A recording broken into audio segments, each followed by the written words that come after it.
The infection comes as a fever in the night.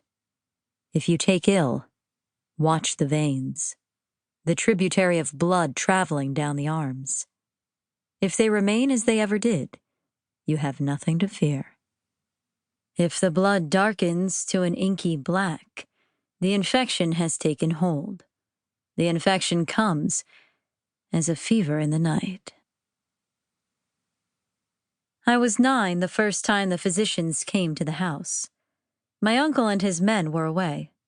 My cousin Ione and her brothers played loudly in the kitchen, and my aunt did not hear the pounding at the door until the first man in white robes was already in the parlor.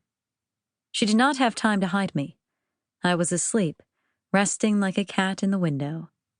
When she shook me awake, her voice was thick with fear. "Go to the wood," she whispered, unlatching the window and gently pushing me through the casement to the ground below. I did not fall onto warm summer grass. My head struck stone and I blinked, dizzy nausea casting dark shapes across my vision, my head haloed in red, sticky warmth. I heard them in the house, their steps heavy with sinister intent. "Get up," called the voice in my head. "Get up, Elspeth." I pulled myself to a rickety stance, desperate for the tree line just beyond the garden. Mist enveloped me, and even though I did not have my charm in my pocket, I ran toward the trees. But the pain in my head was too great. I fell again, blood seeping down my neck. "They're going to catch me!" I cried, my mind lost to fear. "They're going to kill me!"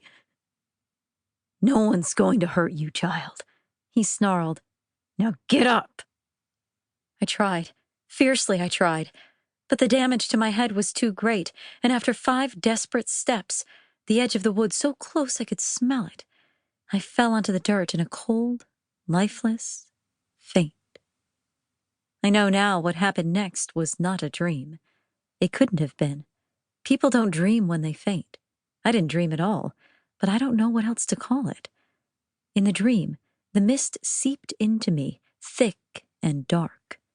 I was in my aunt's garden, just as I had been a moment ago.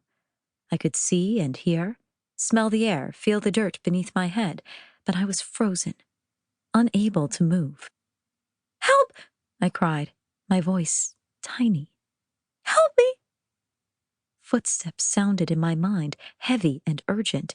Tears slid down my cheeks. I winced, but could not see, my vision blurry, like trying to see beneath seawater. A sharp, angry pain ripped through my arms, my veins suddenly black as ink. I screamed until the world around me disappeared, my vision tunneling until everything had gone dark. I woke under an alder tree, shielded by the mist and deep greenery of the wood. The pain in my veins was gone. Somehow my head split open. I'd managed to make it to the tree line. I'd escaped the physicians. I was going to live. My lungs swelled and I let loose a happy sob, my mind still fighting the ebb of panic that had threatened to overcome me. It wasn't until I sat up that I felt the pain in my hands. I looked down.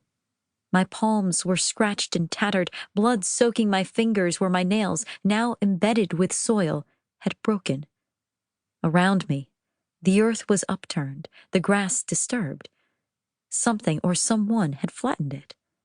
Something or someone had helped me crawl to safety through the mist. He never told me how he'd moved my body, how he'd managed to save me that day. It remains one of his many secrets, unspoken, resting listlessly in the darkness we shepherd. Still, it was the first time I stopped fearing the nightmare. The voice in my head, the creature with strange yellow eyes and an eerie, smooth voice. 11 years later, and I don't fear him at all, even if I should.